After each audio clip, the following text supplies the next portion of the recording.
Bonjour mes amis, bonjour la famille, bonjour mes fans.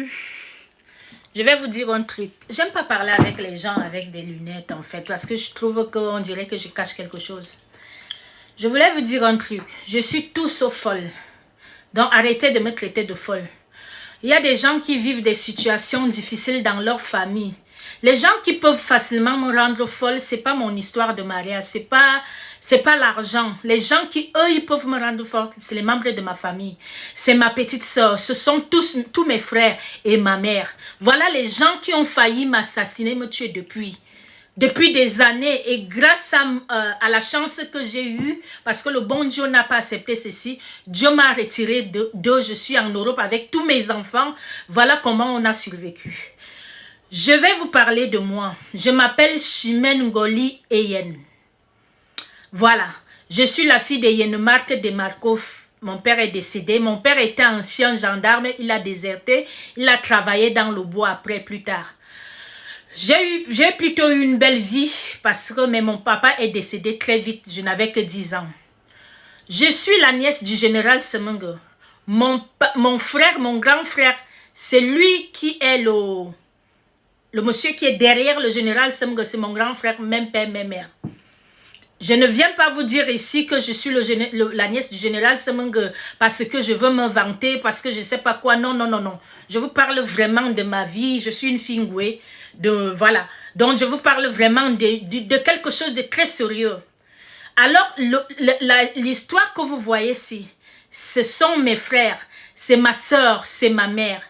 Comment, si je vous dis que ma famille a décidé que je ne pars pas dans un mariage, ma famille cause des problèmes avec mes cousins, mes cousines, j'ai plein de choses que je vais vous dire. Et ça peut faire péter des cerveaux des gens. Vous voyez par exemple, je ne compare pas trop mon histoire avec l'histoire de Brenda, mais c'est à peu près les mêmes choses. De voir, vous pouvez être traumatisé dans votre famille. Les gens de votre famille peuvent vous tuer. Il y a même eu beaucoup de morts. Il y a eu la pression. Je veux dire pas forcément pour moi. Je vois les filles ici. Elles sont obligées de se prostituer, de faire des choses bizarres parce qu'elles veulent soutenir leur famille. Mais des fois, les familles sont la cause de notre mort. Des fois, tu n'as même pas tes papiers en Europe, il faut envoyer l'argent. Des fois, tu n'as pas ceci, tu n'as pas cela. La famille t'amène à faire des choses terribles. Dès qu'on te rapatrie au pays, même ce que tu as donné, ce que tu avais envoyé ou tu devais faire, tu trouves que la famille a tout mangé. Moi, mes frères veulent me tuer depuis très longtemps et ma petite soeur. Je n'ai qu'une seule petite soeur. Si vous la voyez, elle est 20 fois vieille que moi. Tout simplement parce que toute sa vie, elle a grandi en détruisant ses frères et sœurs depuis l'enfance. Ma petite sœur a tellement fait des choses, mais le karma l'a détruit. Si je vous dis que ma petite sœur a escroqué mon blanc, Liane, si tu m'écoutes, ce blanc a des orphelinats au Cameroun. C'est d'ailleurs vers ce blanc, c'est un Suisse allemand qui m'a donné des idées aussi d'entrer dans l'humanitaire. Il a des orphelinats, pardon. Ma petite soeur, c'était mon copain, a volé ses coordonnées. Elle l'a escroqué plus de 400 000 francs suisses. Le blanc est devenu fou. Ma petite soeur avait menti qu'ils ont eu un enfant et le blanc a commencé à investir sur elle. Moi, je ne savais pas. Et quand ça a dérapé que le blanc l'a foutu en prison, c'est là qu'ils m'ont appelé. Je l'ai supplié, il l'a laissé. Mais elle a eu le karma, je viendrai, c'est pas ça le sujet. Donc, l'histoire que je vis là, c'est ma famille qui a bien détruit mon mariage. Bon, les deux familles se connaissent très bien. Le mariage a été tissé, c'est un faux mariage, en fait, pour me prendre de l'argent, tout mon argent, parce que ma famille savait que j'avais plein d'argent de côté, car mon projet, je vais vous montrer des photos où Simon Kwa, soi-disant mon mari, et ma petite soeur, les photos où tous leurs enfants étaient plutôt chez moi, et les enfants de ma petite soeur. Enlever les enfants de mon orphelinat et mettre leurs propres enfants. C'est ce que je vis. J'ai vécu ce qu'on appelle la maltraitance. Mon grand frère a failli me tuer. Celui qui travaille avec le général Semengue. Je suis pas folle, hein. Parce que si j'ai décidé de parler, parce que je sais que on ne peut plus jamais se voir, on ne peut plus jamais être bien. Pourquoi? Parce que ils ont amené mon oncle, tout simplement parce que mon oncle m'a donné de la nourriture à Yaoundé, m'a accueilli.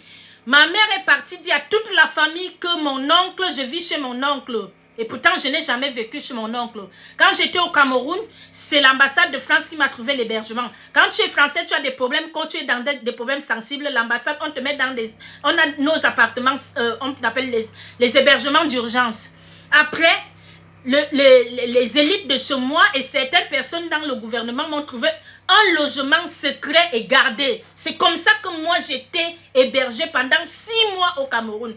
On va dire que les 1 mois j'étais un peu entre l'ambassade de France et tout. Après on m'a trouvé un hébergement, ou bien les 5 mois après j'étais très bien hébergée et gardée. Je n'étais pas chez mon oncle, je n'ai pas vécu là-bas. Mais ma mère est partie raconter que j'ai ramené plein de richesses. J'ai acheté les ordinateurs à mes cousines, à mes cousins chez mon oncle. En gros, ils ont mis mon oncle en quarantaine. La quarantaine, c'est quoi? Personne ne te parle, personne ne te donne plus de l'argent. En sachant que mon oncle est déjà en retraite, donc il compte que sur ses enfants qui sommes nous.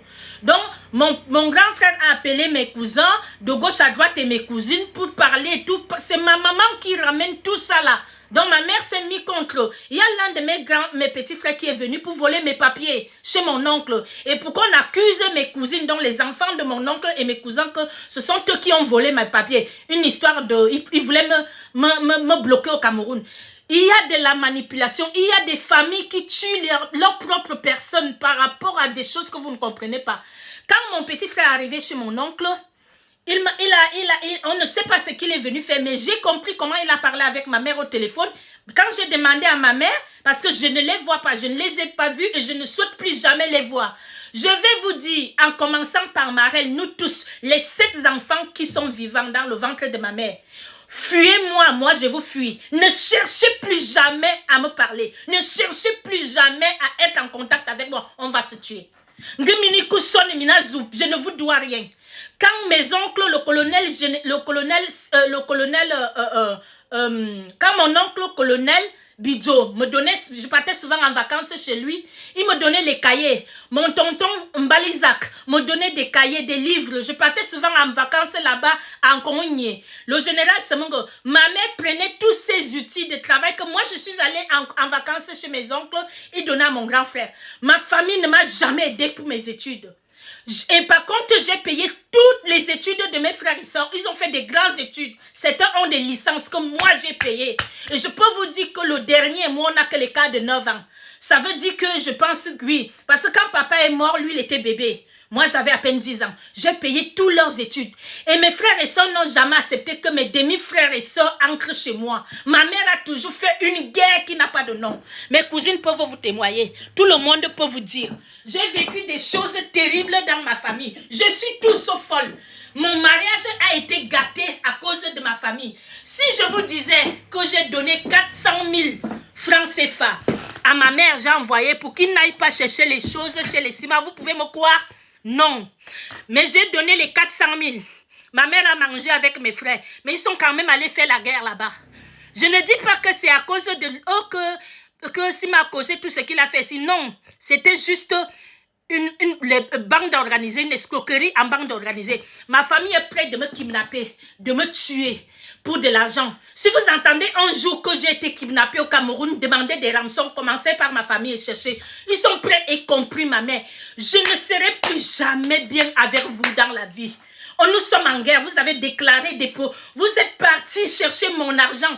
On les a achetés pour me tuer. Vous savez, quand ton sang, ton propre sang te liquide, les gens, quand vous avez vu que les ciments ont commencé la guerre, parce que ma petite soeur leur a dit que je vais vous aider à la tuer. Ils ont conclu un prix qu'ils devaient payer. Mais à leur grande surprise, je ne suis pas morte.